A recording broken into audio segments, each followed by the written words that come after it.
Olá, amigos. A paz do Senhor não deixa de ser um milagre, aparentemente de desconstrução, mas o Senhor não faz e não fez nada sem um propósito, sempre com um objetivo. O Senhor compara a nação de Israel com essa figueira viçosa, bonita, cheia de folhas, porém sem os frutos do Espírito, frutos de arrependimento.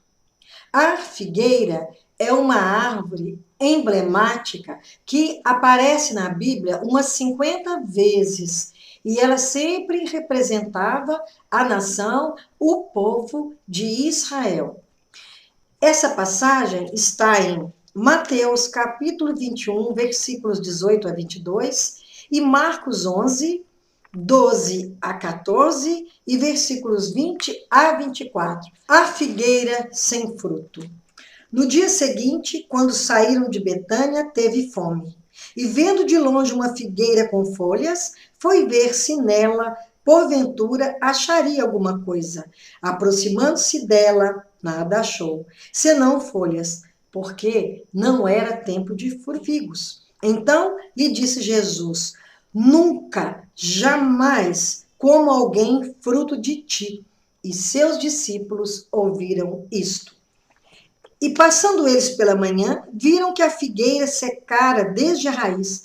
Então Pedro, lembrando-se, falou: Mestre, eis que a figueira que amaldiçoaste secou.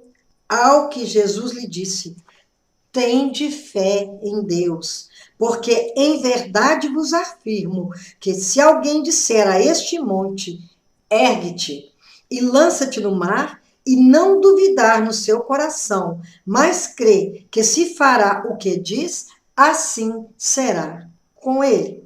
Por isso vos digo que tudo quanto em oração pedirdes, crede que recebestes, e será assim convosco. O Senhor fala do poder da fé. Se pedirmos com toda a fé, com a verdadeira fé do nosso coração, uma fé firme, nós pedimos com certeza de que o Senhor nos concederá. E com certeza, desde que seja da vontade do Senhor para a nossa vida. O figo é, na verdade, uma flor que amadurece. A figueira, ela não dá flores como outras, depois se transformam em fruto. A flor da figueira é invertida.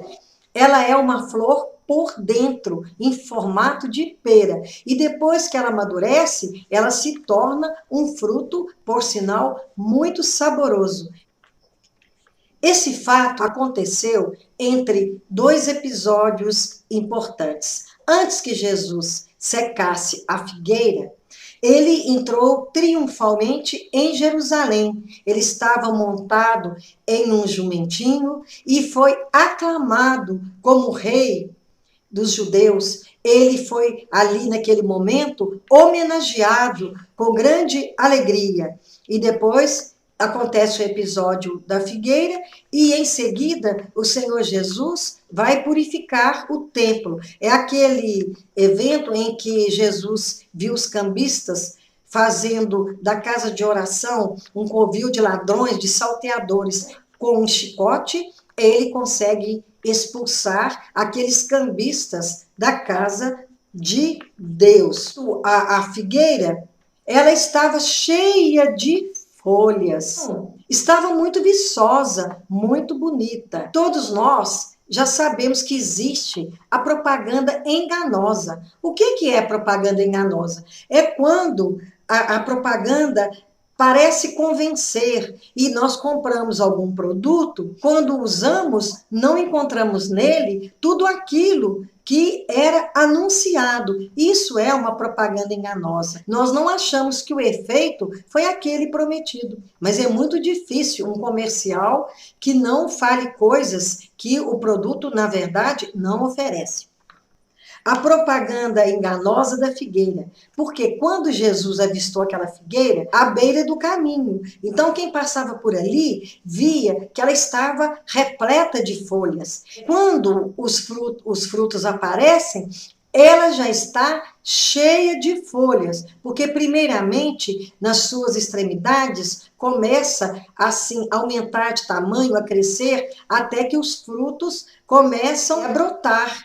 E em seguida, com uma rapidez maior, vão aparecendo as folhas. Então, quando ela está repleta de folhas, viçosa, muito verde, é porque já tem frutos prontos para serem colhidos. Jesus viu aquela figueira, estava sentindo fome e se dirigiu a ela. Quando chegou, não havia frutos nela. Logicamente que Jesus sabe todas as coisas. Ele sabia que não havia frutos ali. Mas, para ilustrar, ele conversa com os seus discípulos, fala de sua fome e se dirige até ela. E por isso que ela se tornou em uma parábola. As folhas da figueira, a gente vê na Bíblia, porque aparece mais ou menos 50 vezes. Desde Adão e Eva, porque quando eles pecaram e se reconheceram nus, usam uma folha de figueira que chega até a 20 centímetros de extensão, para esconder a nudez, a sua vergonha. Tem também em Isaías 38, quando o rei Ezequias, ele teve ferida de morte, inclusive o profeta Isaías foi até ele e avisou que ele morreria. Só que ele virou para a parede, lamentou, clamou ao Senhor, que o Senhor livrasse daquela morte, e o Senhor acrescentou 15 anos à vida dele. Mas para que fosse curado, Isaías falou que ele teria que fazer uma pasta de figo e colocasse sobre a ferida. Ele foi curado, porque o Senhor, sempre que cura, ele pede que algo seja feito, para que nunca nos acomodemos, para que sempre estejamos agindo em favor do reino, para que os propósitos de Deus sejam realizados em nossa vida. Até hoje, muitos usam a folha da figueira para fazer chás e contra vários males, também contra o envelhecimento precoce, é uma planta muito importante, principalmente porque é emblemática na Bíblia. O Senhor estava comparando com a nação israelita. O povo de Israel estava vivendo uma falsa religiosidade, porque eles preocupavam com os rituais religiosos e não viviam a graça de Deus. Eles não estavam interessados em obedecerem ao Senhor. Era tudo fantasia, era tudo mentira. E a fé, ela não pode ser falsa, ela não pode ser mentirosa. E a nação estava vivendo de aparência, muito bonita, muito viçosa, não produziam frutos espirituais, frutos que levam ao arrependimento e ao perdão. Por isso, essa comparação, essa aparência é enganosa. Sem os frutos do Espírito, sem a graça de Deus, somos inúteis. Essa figueira, nesse aspecto de servir de alimento, porque Jesus buscou o fruto, porque estava com fome, não atendia. E por isso é que o Senhor, constatando que ela não tinha frutos, ele a secou desde a raiz. Se ficasse sem raízes, ela poderia brotar e futuramente produzir frutos. O Senhor disse que jamais poderia produzir um fruto para alguém. Por isso que ela foi eliminada dessa maneira. Ela está sendo mais útil depois de seca, que ela serviu de uma parábola, de uma comparação,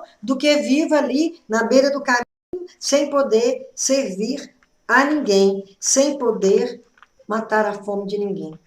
O Senhor Jesus discerne, ele é totalmente Deus. Então, o discernimento é normal na vida de Jesus aqui na Terra. Sem o Espírito Santo, nós não discernimos e muitas vezes confundimos folhas com frutos, não sabemos distinguir o bem do mal, não sabemos nunca raciocinar da maneira correta e muitas vezes nos enganamos. Só com o Espírito Santo de Deus que nos ajuda a discernir. Pelo Espírito Santo, ele nos ilumina e nós sabemos reconhecer o tempo correto do Senhor. Nessa passagem da figueira, fala que não era tempo de figos. Quando a gente lê sem aprofundar nessa passagem, a gente pensa, mas se não era tempo de figo, como é que o Senhor podia exigir figo da figueira? Nós temos que estar sempre aptos, sempre prontos a produzir figos. Na verdade, frutos do Espírito. Não importa o tempo, em todo tempo nós temos que estar louvando ao Senhor e também produzindo frutos, frutos espirituais, frutos que permaneçam, não frutos passageiros que não servem no futuro. Hoje nós vemos, como no tempo de Jesus, muito engano nos cultos, muita aparência de espiritualidade que, na verdade, não correspondem à intimidade de cada um. Quantas vezes nós vemos pela televisão, ou mesmo pessoalmente em cultos, pessoas que se dizem, se acham muito espiritualizadas e sob forte emoção, pulam, gritam, giram, rodopiam e se dizem tomadas pelo Espírito Santo de Deus. É um engano muito grande, porque o Espírito Santo é sutil. Algo que vem de Deus não pode vir dessa maneira, fazer com que a pessoa saia de si, porque o culto deve ser racional, atendendo aos propósitos do Senhor. Não pode ser assim. Quando a gente diz que o púlpito está em chamas, não é porque tem alguém pulando ali naquele púlpito ou promovendo bagunça, gritaria dentro da igreja. Não, é porque a palavra de Deus, quando ela é falada com verdade, e o Espírito Santo norteando aquela leitura, aquela fala, é fogo do céu, aquece o nosso coração e nós sentimos naquele culto a presença do Deus vivo. Há muito engano. É como a igreja de Laodiceia, que parecia estar rica e na verdade era pobre, era cega, era nua, estava praticamente morta, não sabia que estava morna nessa condição de moribunda, mas ela não tinha futuro espiritual.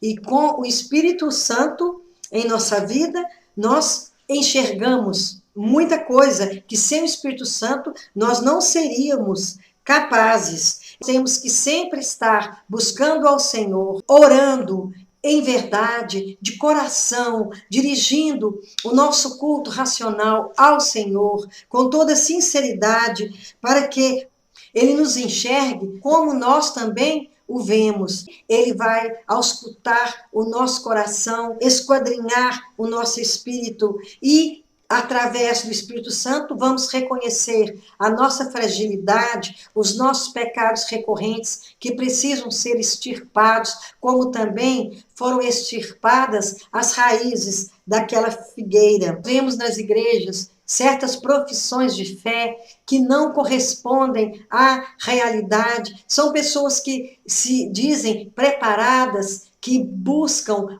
pelo batismo, mas na verdade não têm noção do ato que estão praticando, não estão preparadas, e mesmo que ali, cheias de emoção, passem pelas águas do batismo, a vida delas não corresponde àquela emoção, àquela aparente satisfação, porque não havia ainda uma conversão genuína, porque realmente a conversão acontece num instante, e depois, com a nossa vida, com a nossa fidelidade, com o nosso conhecimento da palavra, buscando sempre conhecer o Senhor, nós vamos nos aperfeiçoando e buscando a santidade, que é um desejo do Senhor para a nossa vida. E presenciamos muita profissão de fé que engana, só não engana ao Senhor, porque Ele nos conhece profundamente. E há hoje muitas igrejas que pretendem aumentar a membresia, sem preocupar em preparar bem os jovens, em conscientizá-los da importância do batismo, de uma vida reta diante do Senhor, que corresponda àquela alegria que sentimos ao passarmos pelo batismo, aquele ato público de que nós queremos servir ao Senhor e que nós aceitamos o Senhor como Salvador de nossas vidas e que nós estamos ali tornando essa certeza pública. A religião sem santidade é uma decadência espiritual. Não adianta. Religiosidade, os judeus, principalmente os líderes dos fariseus, eles tinham muita, porque eles levavam a lei a ferro e fogo, queriam cumpri-la de toda maneira. Era algo superficial para mostrar a sua santidade fingida. Jesus os confrontava, porque conhece o coração de todos. E ele sabia que ali não havia verdade, apenas uma religiosidade, algo de aparência, mas não havia profundidade, não havia raízes profundas de verdade em seu coração. Van Gogh, o pintor holandês, ele pintou 900 quadros e escreveu 800 cartas. Só que ele não logrou êxito durante a sua vida. Ele só conseguiu vender um quadro para o seu irmão, na época, por 400 francos. Muito insignificante, porque hoje uma obra de Van Gogh, que nem tinha sido exposta, foi vendida no leilão pela bagatela de 83 milhões de dólares. O que eu quero dizer é que, em vida, ele não logrou sucesso, ele não enriqueceu. Depois de morto, é que a obra dele foi reconhecida. Aquela figueira estava numa situação semelhante. Ela estava linda, maravilhosa, tinha o seu valor como planta, mas apenas depois que ela foi destruída é que ela serviu como um exemplo que até hoje perdurou e perdura através dos tempos pela Bíblia, pela parábola que mostrava como a nação de Israel estava vivendo de maneira errada, sem sinceridade, sem uma fidelidade genuína para com o Senhor. Então, que sirva de lição para nós essa figueira que nem raízes deixou para que não brotasse, para que não servisse no futuro. Que o Senhor abençoe a nossa vida atual e nossa vida futura, que nós continuemos no caminho do Senhor, para que nós possamos viver o reino de Deus nessa terra e na eternidade com Deus. Que o Senhor nos abençoe, nos guarde e que nos mantenha firmes nessa estrada, que é o caminho de Deus, que é o melhor caminho em que podemos seguir. Amém. Que assim seja. Amém.